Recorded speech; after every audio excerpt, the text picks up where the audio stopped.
유사 그리스도인 8장 적용 1. 자신의 믿음을 검증하라. 첫 번째, 육적인 사람들이 들어가기에는 너무나 좁은 천국문. 구원은 상상하는 것만큼 쉬운 것이 아닙니다.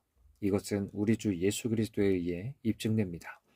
마태복음 7장 14절. 생명으로 인도하는 문은 좁고 길이 협착하여 찾는 자가 적음이라. 회심의 문은 매우 좁은 문입니다. 영원토록 구원받을 사람은 반드시 좁은 문으로 들어가야 되죠. 왜냐하면 구원은 좁은 문으로 들어가지 않고는 불가능하기 때문입니다. 사람이 거듭나지 아니하면, 즉 위로부터 나지 아니하면 하나님 나라를 볼 수 없느니라 라고 했습니다. 이 문은 그 자체로는 좁은 게 아닙니다. 정말 그렇지 않아요. 왜냐하면 회심케 하는 은혜는 무료이기 때문입니다. 자비의 문은 하루 종일 열려 있죠. 복음의 은혜는 스스로 자신을 배제하기 전에는 아무도 배제하지 않습니다. 그리스도께서는 이러한 자가 내게 온다면 그들을 내칠 것이다 라고 말씀하지 않으십니다. 나를 의지하는 마음을 가지고 내게로 온다면 나는 어떠한 방법으로도 그를 내치지 않을 것이다 라고 말씀하셨죠. 그분은 이런 사람 아니면 저런 사람이 목마르거든 여기 물 있다 라고 말씀하지 않으십니다. 누구든지 목마르거든 값없이 생명의 물을 마셔라 라고 하셨죠. 그리스도께서는 누구에게도 꺼리지 않고 자비를 베푸십니다. 우리를 위해 기꺼이 구원의 대가를 지불하시고는 우리에게 값없이 나눠 주십니다. 1. 정욕과 부패의 짐을 지고는 들어갈 수 없는 문. 이와 같이 생명으로 인도하는 문은 그리스도의 입장에서나 문 자체로 보나 결코 좁은 게 아닙니다. 그 문은 우리 입장에서 좁은 거죠. 우리의 정욕과 부패로 인해 들어가기가 어려울 뿐입니다. 바늘귀는 실이 통과하기는 충분히 넓습니다. 그러나 동아줄이 통과하기는 굉장히 좁죠. 바늘귀를 넓히든 동아줄을 풀든지 해야 됩니다. 그렇지 않다면 동아줄이 바늘귀로 들어가는 건 불가능합니다. 바로 그런 경우죠. 회심의 문은 육적으로 부패한 죄인이 들어가기에는 너무 좁습니다. 정욕을 사랑하는 영혼은 결코 들어갈 수 없습니다. 그러므로 죄인은 모든 정욕을 풀어야 됩니다. 그는 사랑하는 죄를 제쳐놓아야 되죠. 그렇지 않으면 그 문이 좁아서 결코 안으로 들어갈 수 없습니다. 또한 그는 좁은 문에 이르렀을 때 걸어가기에 협착한 길을 만나게 될 거죠. 그러므로 우리 주 예수 그리스도께서는 이렇게 말씀하셨습니다. 생명으로 인도하는 문은 좁고 길이 협착하여. 이 길이 성화의 길이 아니고 무엇이겠습니까? 왜냐하면 거룩함이 없이는 아무도 주님을 볼 수 없기 때문입니다. 이 넓은 길을 가면서도 좁은 길을 걷는다고 착각하는 사람들. 성화의 길은 매우 좁은 길입니다. 왜냐하면 그 길은 모든 정욕의 목을 조르고 은혜로 역사하여 정욕은 제어하며 성화는 촉진시키기 때문입니다. 매일 죽지만 매일 삽니다. 즉 죄에 대해서는 죽지만 하나님께서 대해서 사는 거죠. 이게 바로 성화의 길입니다. 그러므로 이 길로 가는 자가 얼마나 적은지요. 넓은 길에는 많은 사람이 있습니다. 그러나 이 좁은 길은 삼갈의 날의 가나안의 길과 같습니다. 이 사사기 5장 6절에 아나세 아들 삼갈의 날에 또는 야엘의 날에는 대로가 비었고 길의 행인들은 오솔길로 다녔도다. 오솔길은 히브리어로는 굽어진 길입니다. 거룩한 길은 대부분 비어있죠. 그리하여 선지자는 이렇게 말씀하십니다.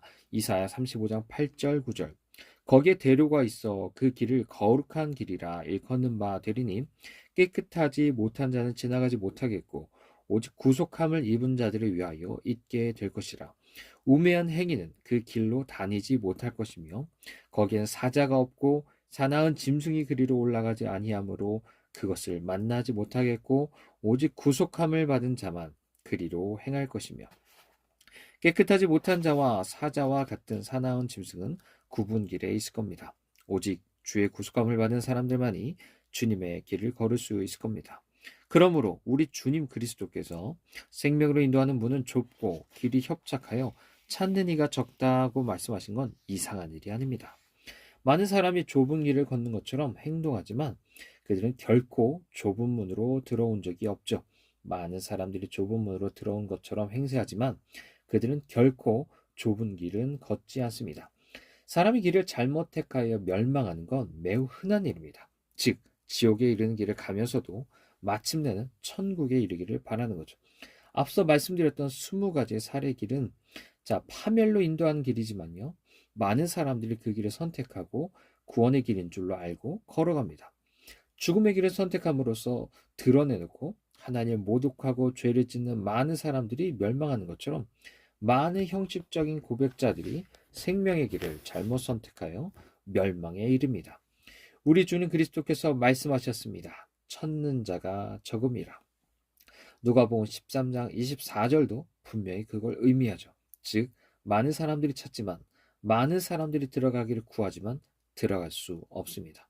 많은 사람이 멀리까지 달려가지만 얻을 수 있을 만큼 달리진 않아요. 많은 사람이 진주의 값을 흥정하지만 진주를 가지지 못합니다. 지옥은 쉽게 얻을 수 있죠. 그러나 천국은 침노하는 자의 것입니다. 두 번째, 한 걸음 한 뼘이 모자라도 꼬린으로 인정되지 않음.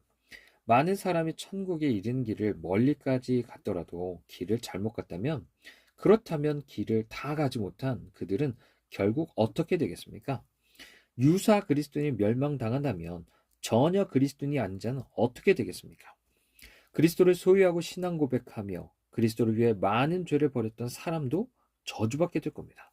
그렇다면 그리스도를 소유하지도 못하고 그리스도를 위해 하나의 죄도 하나의 정욕도 포기하기를 거부하였던 사람, 공공연하게 그리스도의 귀하신 이름을 모욕했던 사람은 어떻게 되겠습니까? 겉으로라도 성화되었던 사람이 영원히 거부된다면 겉으로도 성화되지 못한 사람, 속에는 완악한 마음의 고질병이 있을 뿐 아니라 겉으로는 하나님을 모독하는 삶을 사는 사람은 어떻게 하겠습니까? 형식적인 고백자에게 천국문이 닫혔다면 음행자, 술 취한 자, 저주하는 자, 안식일을 범하는 자, 욕쟁이, 모든 육적인 죄에 빠져 있는 사람들에게는 오죽하겠습니까? 천국에까지 이르지 못한 사람들에게 저주가 있다면 그들보다 못한 사람들은 더욱 저주를 받지 않겠습니까? 하나님께서 이 말씀으로 하여금 최소한의 죽음의 공포도 없고 저주의 두려움도 없이 죄의 잠에 취하여 있는 죄인들을 깨우시는 말씀이 되게 하시기를 바랍니다. 세 번째, 당장 검증해야 될 자신의 믿음. 세상에는 유사 그리스도인이 많이 있습니까? 그렇다면 지금이 바로 우리가 우리 상태에 대한 질문을 던져야 하는 시점입니다. 우리의 영적 상태에 대한 진실을 면밀하게 조사해야 되는 시점이죠. 우리 상태가 진정 어떠한지, 옳은지, 그른지, 우리 신앙 고백이 신실한지 아닌지를 살펴봐야 됩니다. 우리 주 그리스도께서는 제자들에게 다음과 같이 말씀하셨습니다. 너희 중에 한 사람이 나를 팔리라. 그러자 제자들은 즉시 모두 자신에 대해서 살펴보기 시작했습니다. 주여, 나는 아니죠? 주여, 나는 아니죠? 우리도 그렇게 해야 됩니다. 주님께서 말씀으로 우리를 발견하실 때 얼마나 많은 사람이 신앙 고백은 하지만 유사 그리스도인에 불과한지 우리는 즉시 우리의 마음을 살펴봐야 되는 겁니다. 주님, 저입니까? 저의 마음이 바르지 않은 겁니까? 저는 유사 그리스도인인 겁니까? 저는 마침내 길을 잘못 든 사람들 중 하나입니까? 저는 신앙을 고백하는 위선자입니까? 저는 경건의 능력은 없고 그 경건의 모양만 가진 사람입니까? 우리가 우리 자신에 대해서 생각하기 위해서는 두 가지 중요한 질문을 던져야 됩니다. 나는 누구인가? 나는 어디에 있는가? 나는 누구인가? 나는 하나님의 자녀인가? 아닌가? 나의 신앙 고백은 신실한가? 아니면 위선인가? 나는 어디에 있는가? 나는 여전히 본성적 상태에 있는가? 은혜의 상태에 있는가? 난 여전히 옛 뿌리, 즉 아담 안에 있는가? 아니면 그리스도 예수의 뿌리 안에 있는가? 나는 진노와 사망을 주는 행위 언약에 있는가? 아니면 생명과 평화를 주는 은혜 언약에 있는가? 사람이 가장 먼저 살펴야 하는 건 바로 이겁니다. 마음의 평화가 있기 전에 상태의 변화가 있는가 하는 거죠. 우리의 상태의 변화가 있기 전에 언약의 변화에 있어야 됩니다. 왜냐하면 새로운 마음과 새로운 영은 새 언약이 약속되어 있기 때문이죠. 그런 것은 옛 언약에서 전혀 들어본 적이 없는 겁니다. 우리는 새 언약에 약속된 축복을 받기 위해서 먼저 새 언약 아래에 있어야 됩니다.